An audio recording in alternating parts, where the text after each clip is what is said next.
whether in love or wrath. As a warrior goddess, Inanna represented not only physical battles, but also the protection of her followers and cities. She is depicted as fearless in the face of enemies, showcasing her strength, determination, resilience, and ability to adapt to change. Inanna embodies the full spectrum of human emotions and experiences, from love and compassion to rage and vengeance. This duality is a central theme in her myths. Good. The two began to There is one other part that I need you to listen to about the mez. drink, but Inanna had no intention on getting drunk. She took small sips and even pretended to drink, all while taunting Enki. When Enki was thoroughly intoxicated, Inanna began to persuade him to get her the mez, which were sacred artifacts belonging to the gods that allowed human civilization to exist. Each mez embodied a specific aspect of human culture, such as truth, victory, counsel, technology, writing, weaving, and social constructs such as law, kingship, and even prostitution. Boom. These mez are in this time, goddesses, they're not myths. It was real. There was a time in human history where us as humans, we were learning from the gods and goddesses that were playing on a higher dimension. We learned from them how to make love. We learned from them how to plant our crops. So Inanna Ishtar was the one who taught women about prostitution. She was the mother of prostitution. The gods, the creator gods, etched on these mez the social construct of prostitution for her to be able to teach to her women. And why?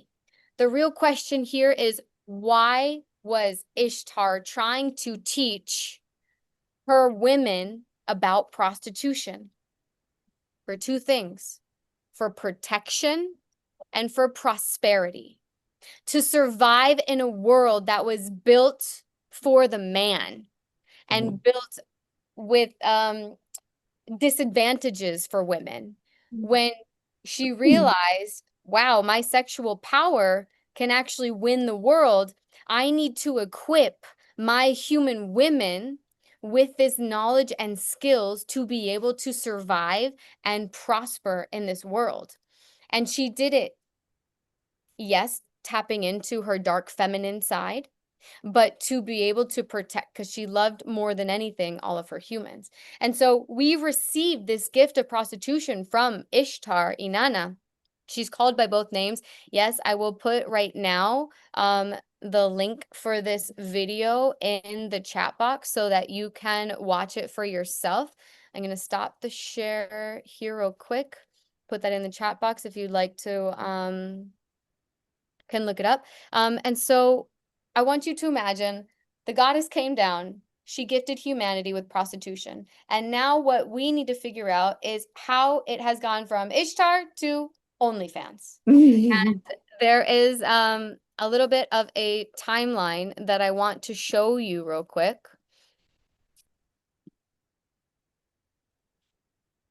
So how did that land? Has anyone, right in the chat box, has anyone heard of Inanna Ishtar before? You can give a thumbs up. Let us know. Let me know. Is this completely foreign to you? This is part of the divine feminine awakening. When you start to realize what women were capable of and what the goddess did, it starts to awaken something within you. So here, can you see my screen, the document? Give me a thumbs up if you can see the document.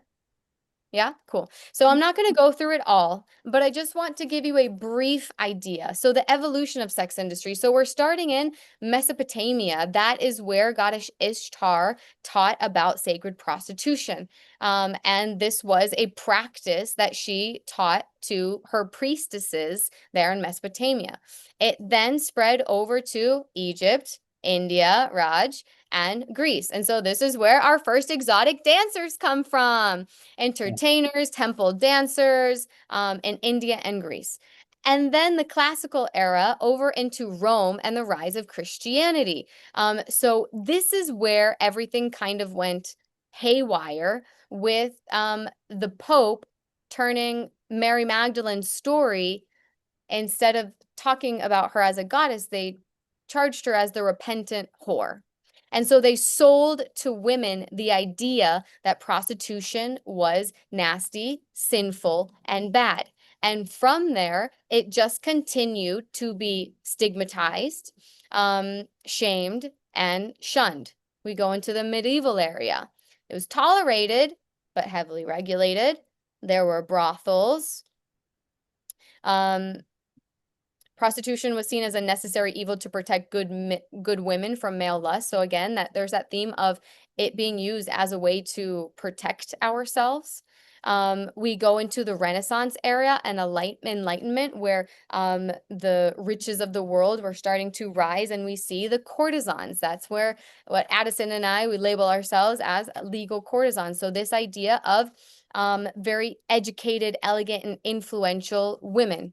Brothels were starting to gain more of a view. We go into the Victorian area, so we have Venetian courtesans, English courtesans. Then we start to get into industrialization and modern times. So this is where the red light districts come in, and this is where it started to be criminalized. And I'm sure at this point in the timeline is where Barb is able to give us a little bit more of information. So I was going to go into something else, but I think this might be a good time for you, Barb. Would you like to chime in on this from this timeline? Yeah, I mean, actually, I could back up a little bit. I mean, one of the most important points of what you're saying is that for most of human history, sex work has has not been a problem. Two things kind of made it problematic, at least in the stories that have come down to us. And one was the development of Christianity. And I want to remind everybody that the only history we know is a history that was written down and passed on. And so what we know about that time period was largely written by church folks, the Catholic Church in Europe. And so the Christianity was very much against sensual sexual energy, had all sorts of stories to make that sin, turn that into sin. But the church didn't control every single human being in Europe or on the planet. So we don't know a lot of how much they were able to get that view across. We do know that and a lot of what I read, one of the reasons why it became like it changed was the development of capitalism, and the increasing power of a small cadre of people who created factories, bought and sold, traded, and were able to get their view dominant over others. I mean, there's some really great examples. The witch burnings in the 15 and 1600s. Who are the witches that were born? They were poor old women who were angry that merchant landlords were taking over their lands. They were women and men involved in peasant uprisings. They were outsiders, they were midwives, they were prostitutes, they were adulteresses, they were anyone sexually active outside of heterosexual monogamous marriage. And at a time when leprosy and syphilis and the Black Death and all that was fairly common, they were good people to blame for causing disease, which was then painted as a temptress, generating too much erotic passion in men, stopping them from thinking rationally, and channel enlightenment when we were starting to think that humans were different from animals and better than others because we can think rationally. Well, it's really male rationality as opposed to female erotic power and strength. And so there's this great book by Sylvia Federici, The Caliban and the Witch, who argues that it was the witch burnings was a part of an effort by ministers and political authorities to generate this mass psychosis that sort of turned women's bodies and their sexual and reproductive power into economic resources to feed this growing merchant class. And then, in other words, witch hunting was necessary for this great transformation from feudalism to global capitalism. And it was also, as was pointed out, very much used to taint peoples and lands that were colonized by European colonizers. Another example, real quick, pornography. How was pornography invented? Well, it was in the French Revolution in the 1780s when democratic revolutionaries distributed pamphlets with vivid sexual images of Queen Marie Antoinette and leading church figures in scenes of orgies and bestiality and sex organs as heads and all this. And it was not, these things were not intended to titillate necessarily. They were political critique showing the monarchy was unfit to rule, but the monarchy fought back by saying these were obscene. And so, and they censored them even for being obscene, even though the real point was that they wanted them to shut up about criticizing them. Even after the revolution, as new merchant classes leaders censored also, because respectability kind of became their brand. Enter the Victorian era, where industrial capitalism, as it's growing, needed a really disciplined workforce, and people weren't always bought into the idea of selling your labor to somebody else. And so this increasingly powerful factory class, they were economically powerful, but they weren't socially as powerful. And so in order to define themselves as different and better than the working classes or immigrants in the growing cities or the old aristocracy, they started pushing this rigid gender binary that matched with this heterosexual family values. Well, the husband, rational thinker, went out to work hard and a good citizen, and the wife stayed home and raised the kids and took care of everything and bended to the will of the husband. And so they started to crack down on fallen women, gender inverts, laws targeted prostitution and queer people in the late 1800s in Europe and then in the US.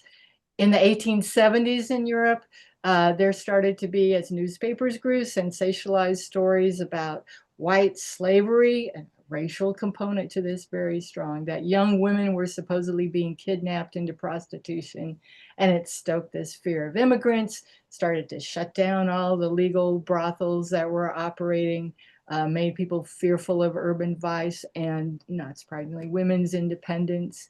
The Mann Act, 1910 in the US, the first act banning transporting women across state lines for immoral purposes, was ended up being used less against trafficking and more against consensual sex outside of marriage, interracial relationships, working class immigrant communities.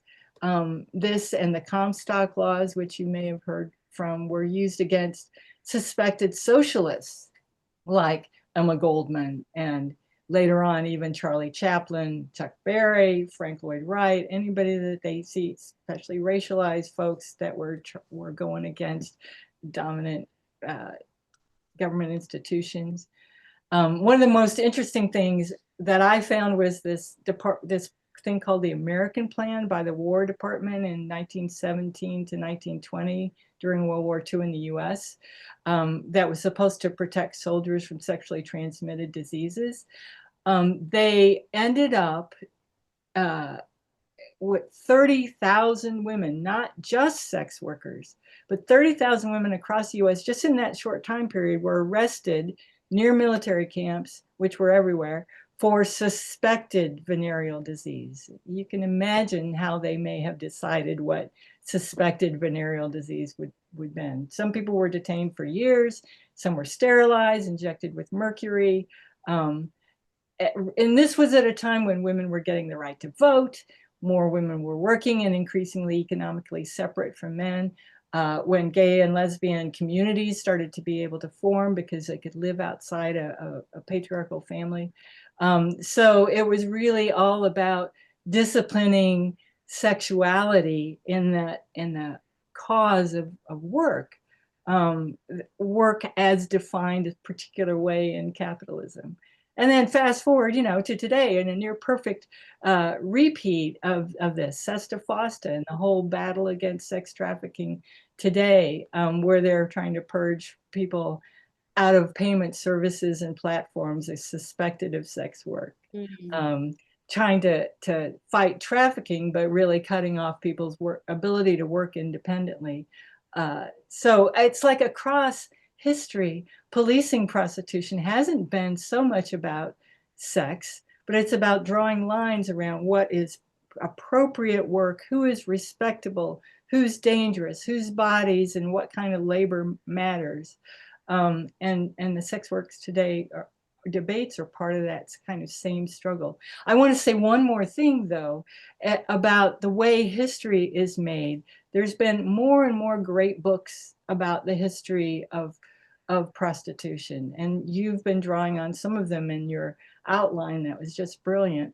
But I want to add that a lot of it is a depressing story. We tend to think that it's all about repression and eventual defeat.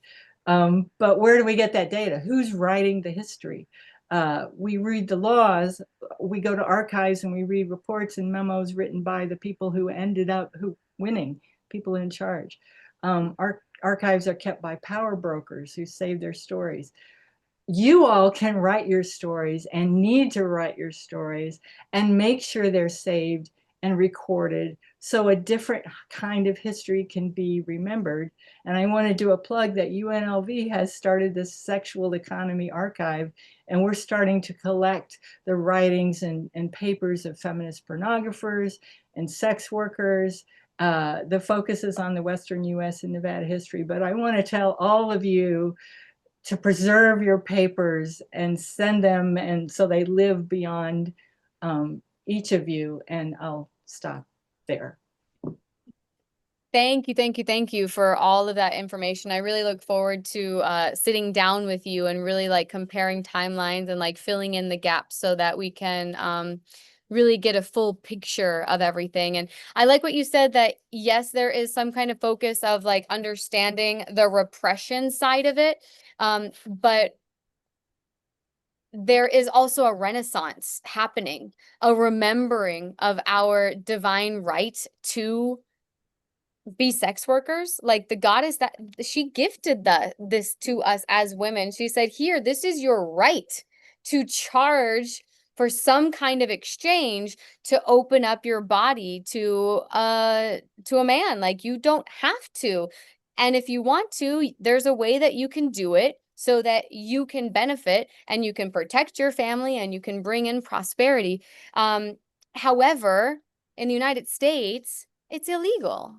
It's blocked. And why? Why is that? Not only the right to sex work, but why did we have to fight for rights to vote?